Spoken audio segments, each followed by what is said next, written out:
Hello, I'm Councilman Kagan, reporting from City Hall. Recently we had a meeting in City Hall hosted by Councilwoman Joanna Areola from Queens. She is the chairwoman of Fire Prevention Committee. The meeting was about a very serious matter. Several council members participated, as well as representatives of Fire Department of New York City and firefighters unions. It was all about proposal by the city administration to move some fire inspections from FDNY to Department of Buildings.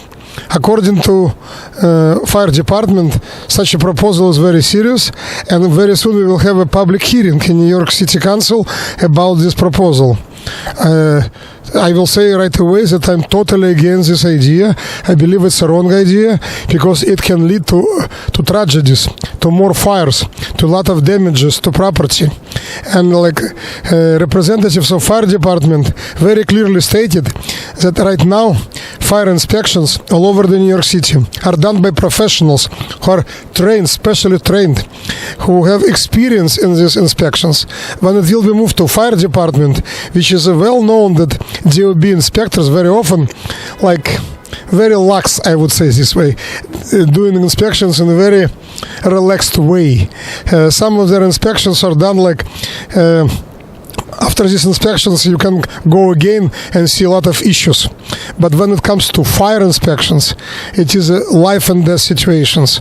And during this meeting, representatives of Fire Department showed us some videos and pictures and presented facts that very often building owners and management of certain buildings are doing so-called self-certification. Basically, they are certifying that everything is okay. And then after Fire Departments and inspectors, they found a lot of errors, a lot of problems and issues, and demanding to restore doors, to fix some other elements in their buildings. Meaning, we are talking again about very serious matter, and that's why all participants of this meeting agreed that upcoming public hearings should include Fire Department representatives, Department of Building representatives, unions of firefighters. By the way, all firefighters unions are totally against this proposal.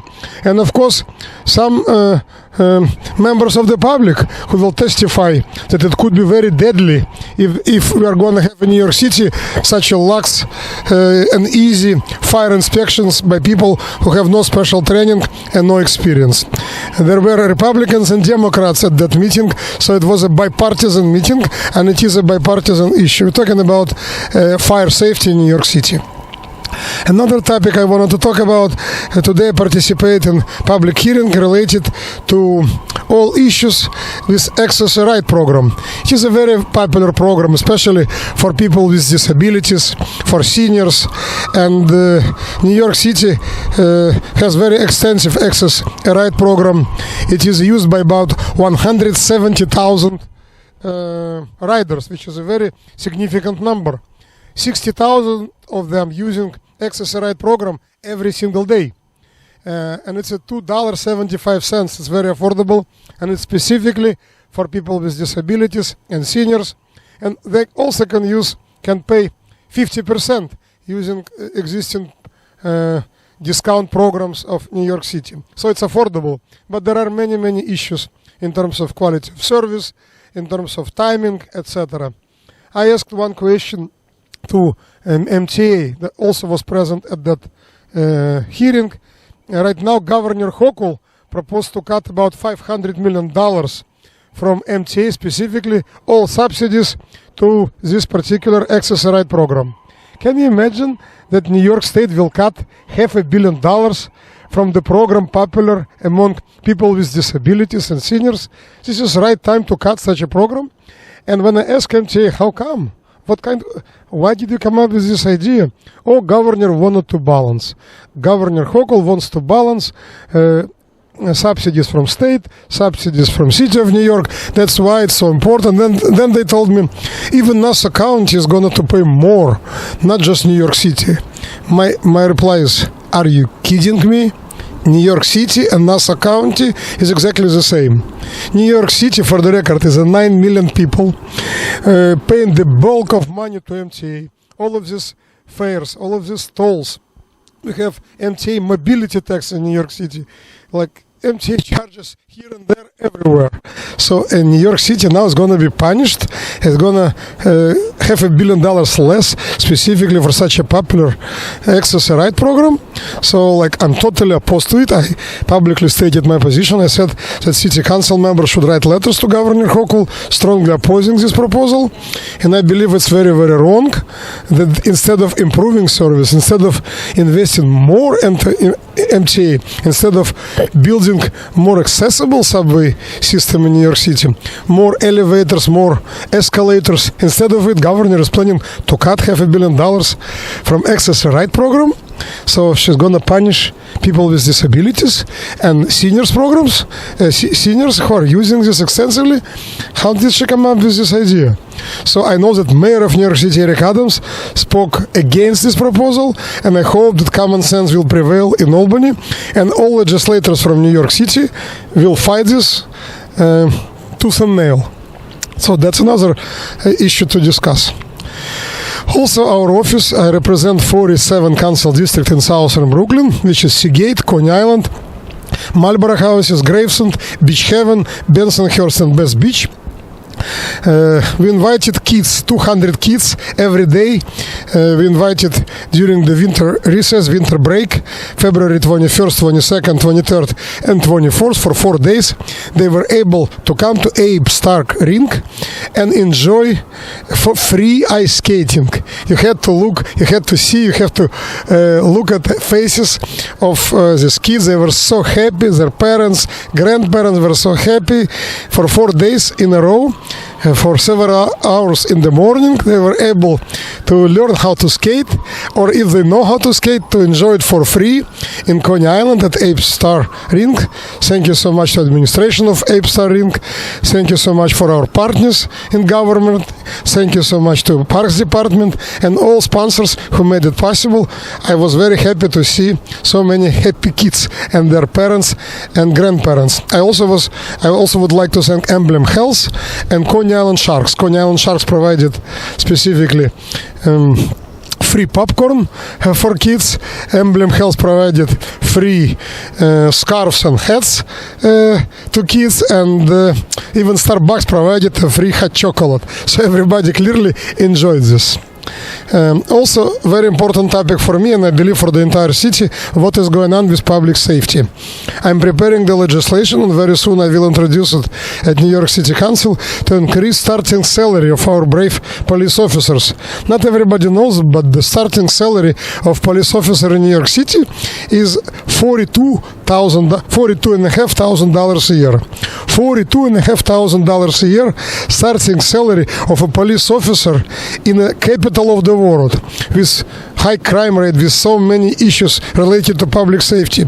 It is such an important and risky job, and we're paying starting salary $42,000 a year. Everywhere else outside of New York City, Long Island, Port Authority, New Jersey, etc., much higher salaries. As a result, people do not want to go. It's a recruitment problem, I believe. We need a very good police officers. Everybody is saying we need a good police officers, but we need to pay them also equally good. So they would not go to other jobs. They will not be looking to go to Port Authority, to Long Island, to other states, where suburbs where they can make much more money. So I believe it's only fair. And I know that some of my Democratic colleagues in New York City Council would disagree with me. They're looking how to save money in NYPD, how to cut money. They came up with a proposal to how to continue to cut funding for a high scope of NYPD. Therefore, one council member even tweeted, what NYPD representatives doing in other cities in America and other places in the world. Like he doesn't know that New York City had 9/11 terrorist attacks. It's a number one target for all terrorists of the world. All terror organizations all over the world are dreaming about attacking New York City. dreaming about creating havoc right here in the middle of the capital of the world. So we need not just to have a strong NYPD, not just to have a strong counter-terrorism unit here, but also, of course, to have representatives of NYPD in so-called hot spots all over the world, in Middle East, in Europe, and other places, to make sure that they have enough intelligence information. So I'm totally for keeping this funding, and in fact I believe we need to increase funding for NYPD if we want to keep city safe. And when people complain about excessive overtime of police officers, one reason why it's excessive overtime, because we don't have enough police officers. I remember when President Clinton gave more federal funding and Mayor Giuliani came to Washington, D.C. to support it. Both of them said that New York City needs 40,000 police officers. Again, that was when Giuliani was mayor and Bill Clinton was the president of the United States. Since then, we had so many terror attacks here, so many crimes incidents here in New York City, many more people coming, many more residents, many more tourists. Of course, we need to increase number of police officers. Right now, I believe like less than 35,000. And if we continue with this direction, we will need overtime for police officers because they cannot cover all the spots. Everybody talking about we need more police officers on a subway, which is happening. We need police officers here and there. But if we need them everywhere, how come we continue with this idea of defunding NYPD? I'm a big believer in NYPD. I believe we need a strong police force because we need public safety. And I always say we need public safety. It's not just NYPD, not just law enforcement, but also supporting our youth. That's why I supported this free ice skating. That's why I'm supporting a lot of after-school programs, a lot of youth programs in Coney Island. Just recently I participated in a Black History Month celebration by Coney Island Sharks. It was a beautiful celebration. Coney Island Sharks is a very popular long-time program, which is about 150 boys and about 50 girls, Sharkettes. So they're learning not just sports, but also how to volunteer for the community, how to help seniors, how to fight violence. It's the best anti-gun violence program in Brooklyn, Coney Island Sharks. So it's not just telling people, don't take guns, don't shoot. No, we need to make sure they're busy. We need to make sure that our young people are involved in sports, getting jobs, some youth employment program, for example, training, vocational training, arts, computers, etc.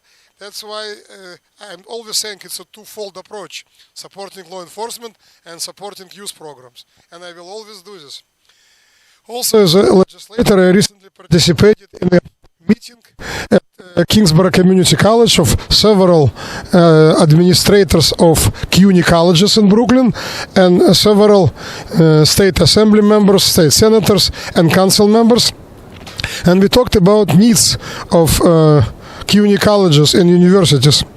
It was a very good discussion, and I can tell you that it was a bipartisan support for CUNY, but also we need to make sure that the money we're allocating is used to help students, to help teachers, to help programs, not for anything else.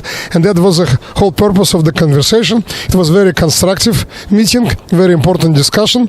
And as a graduate of Baruch College myself, and my son studied in CUNY College, my daughter is currently in CUNY College, I know how important to keep our CUNY system affordable and effective. So that's why I was glad to participate in this meeting with presidents of several colleges and legislators from Albany and from City Hall. So I would like to wish you only good health and well-being. I also would like to say that February 24th is a date when we need to think not just about what's going on right here now in front of us, but also what's going on abroad. February 24th is a 1 anniversary of the Russian aggression in Ukraine.